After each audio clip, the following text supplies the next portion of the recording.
vezes a minha cabeça parece faltar parafuso. Tum Tum de Saudade, falando hoje aqui de Belo Horizonte e no fundo o Mineirão. Estão me chamando de novo, é você que está me deixando confuso. Para mostrar essa beleza do nosso Brasil, vamos escutar um pouquinho dessa canção. Vê meu olhar tão distante. A canção Tum Tum de Saudade do cantor Amado Batista é um dos grandes sucessos do cantor. Já sabe da minha paixão, conhece o meu pensamento e até... Uma das canções que fez muito sucesso, no ano de 1995, ela foi lançada. Escuta que o meu coração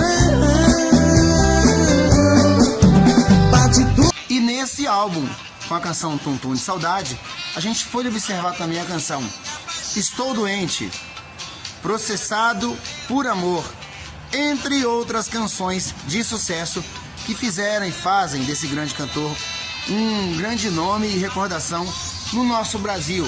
O Brasil de ponta a ponta, o Brasil aqui também de Minas Gerais, Belo Horizonte, o Brasil da Bahia, de todos os ritmos e todos os estilos.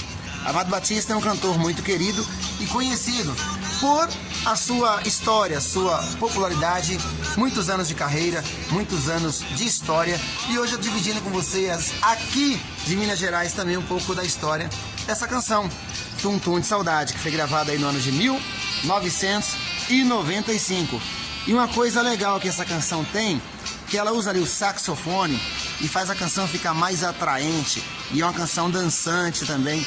E uma canção que tem muita relevância na internet, uma canção que toca bastante, tem muitas visualizações, e é uma canção também que traz aí a sonoridade do grande cantor Amado Batista.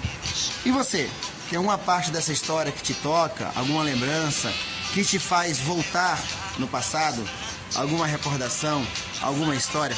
Compartilha com a gente o que você acha dessa canção, se ela te faz lembrar de alguma parte da sua vida. Um abraço a todos e estamos hoje conectados aqui falando de música de coração direto de Belo Horizonte, Minas Gerais.